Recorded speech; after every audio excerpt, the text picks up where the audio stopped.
Saludos, bienvenidos, bienvenidas. Bueno, voy a continuar hoy hablando del libro de Yukio Mishima, El Sol y el Acero. Decía Mishima que medito sobre la clase de vida que forjan las palabras en el cuerpo, ya corroído por ellas. Entre el cuerpo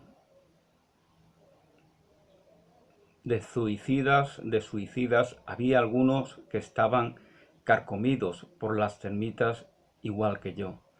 Entre el cuerpo de personas en ese grupo de futuros kamikazes que allá por la Segunda Guerra Mundial estaban predispuestos a estrellarse con su aeroplano eh, contra cualquier objetivo del enemigo. Evidentemente había algunos mm, que estaban corroídos por el miedo, por esas termitas que él pone Mishima a esta comparación. Mm, Y a veces pues hay personas que sienten ese temor y quieren compensarlo con una reacción temeraria.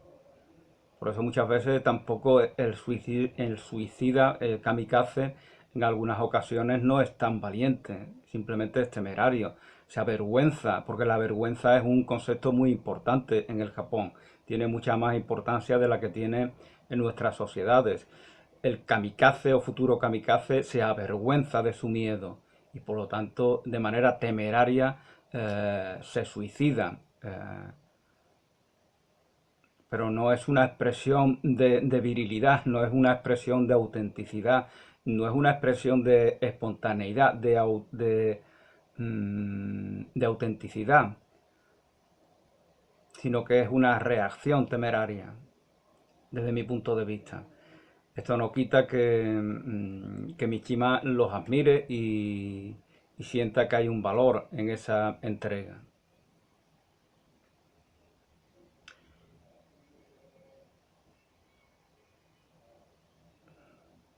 Entre el grupo de suicidas había algunos que estaban carcomidos por las termitas igual que yo. Parece ser que Mishima había sido seleccionado para formarse en la conducción de estos aparatos y predisponerse a hacer ese acto kamikaze en el cual pues perdía la vida para conseguir una pequeña victoria contra el enemigo. Tragedia en tanto me hubiera identificado con el grupo.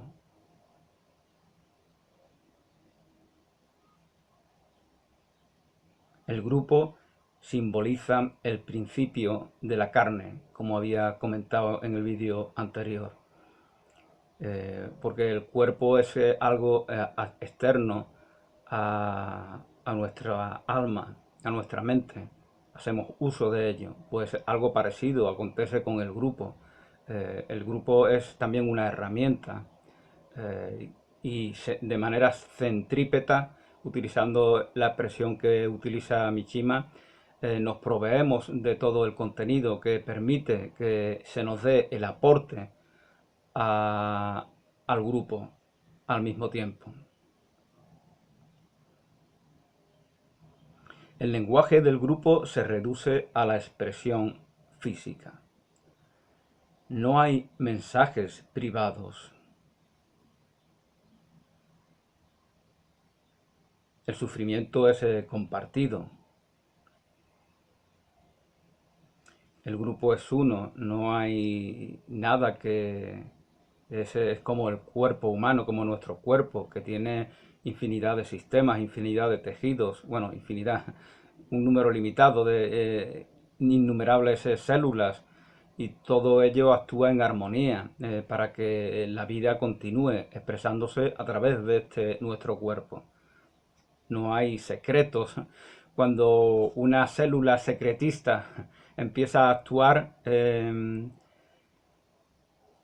un tejido, pues es posible que enfermemos, por ejemplo, de cáncer. Si una célula va a lo suyo en oposición a lo que debe ir, dentro de la armonía de ese tejido, de ese sistema, de ese organismo físico que es nuestro cuerpo, pues entonces se produce una confrontación que nos hace enfermar y exponernos incluso a morir.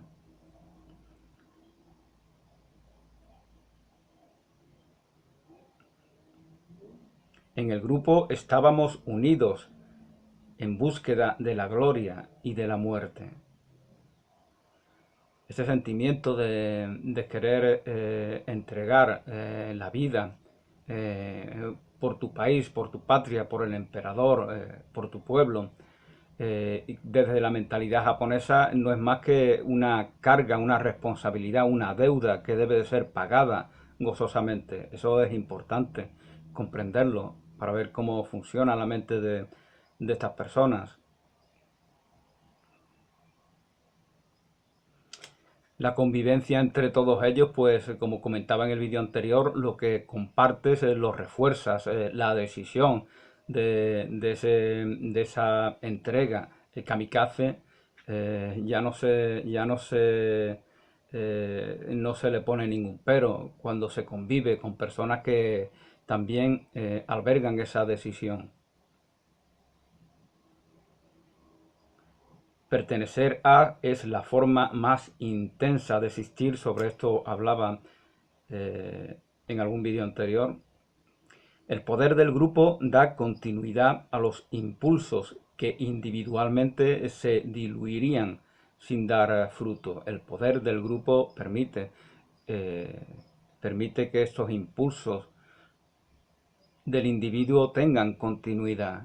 Por eso el paradigma individualista es una apuesta por decisiones que no van a ser eficientes, porque no tienen la fuerza de lo que se comparte, no tienen el poder de aquello que es compartido, como vemos en ese estadio, en esa cancha en la cual gritan, cantan miles de aficionados a un deporte determinado. Vemos que su cántico se escucha en una gran extensión. Si cantara cada uno en un momento distinto, no se expandiría ese cántico a lo largo de tantos kilómetros. Entonces, eso da una intensidad. Sin embargo, las voces de cada uno sigue teniendo el mismo. Todas se unen, todas crean un vórtice al unísono que expande esas ondas que llevan la música, que llevan el canto. Y este es el poder del grupo, que jamás tendrá el individuo aislado, segregado de él, confrontado a él. El grupo es un puente que una vez cruzado excluye toda posibilidad de retorno, como ya había comentado. Luego, en el epílogo nos habla Mishima de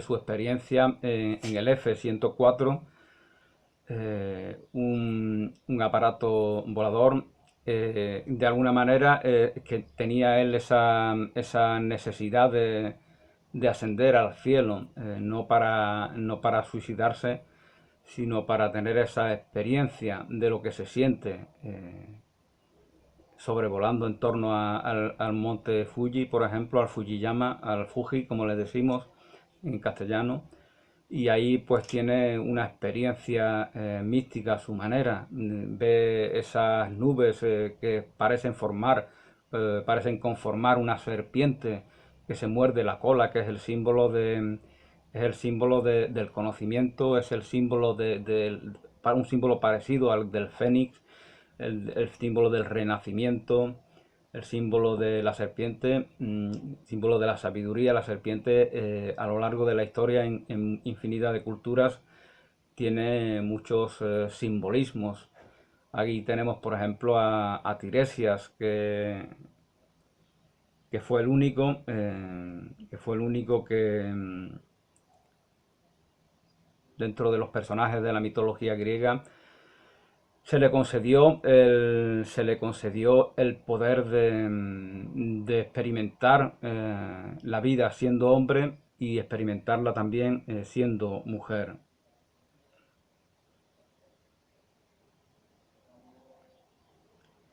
En general, se nos dice en Google, la serpiente es un símbolo de la transformación, del renacimiento, de la curación.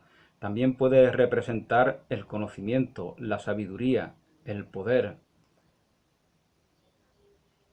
Y la serpiente que se muerde la cola o uroboro, que viene del griego, serpiente o dragón que engulle su propia cola y formando un círculo con su cuerpo, simboliza la evolución, simboliza la progresión, simboliza las ruedas de la vida, los ciclos de la naturaleza.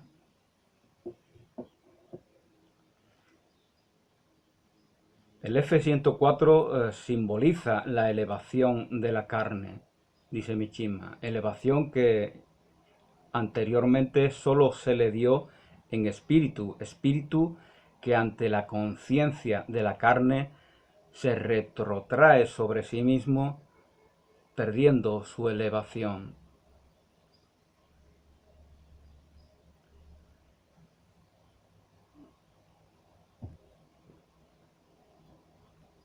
Se confronta, espíritu que se confronta con la carne, retrotrayéndose sobre sí mismo, y de esa manera no hace uso de ese lienzo en blanco que es la carne, donde se debe de expresar toda la potencia, toda la verdad, toda la intensidad del espíritu.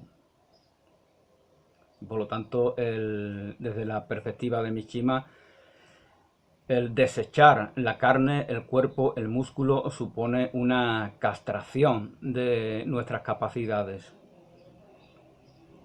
El cielo me castigó por no haber creído en mí o por haber creído demasiado.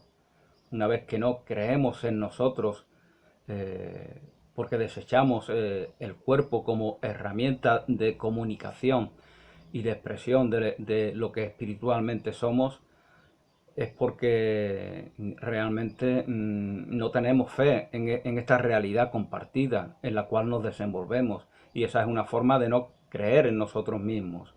Pero también es una forma de incitarnos a creer demasiado en nosotros mismos como seres separados, confrontados con todo, que buscan medrar en perjuicio de todo lo que nos rodea, de nuestros semejantes.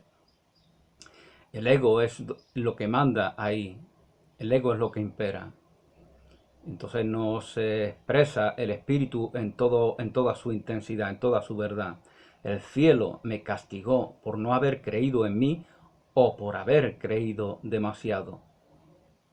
Me comió el ansia por encontrar la lealtad, o por soberbia creí saberlo todo.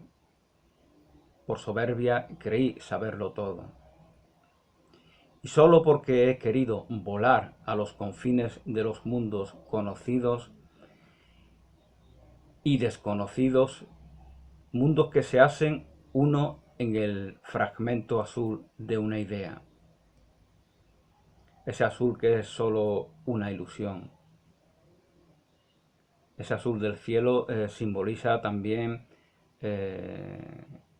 la ilusión, los juegos de Maya, con los cuales nos engañamos y podemos querer buscar una progresión negándonos en la verdad de ser partícipes del grupo, de la comunidad, de ser herederos de una tradición.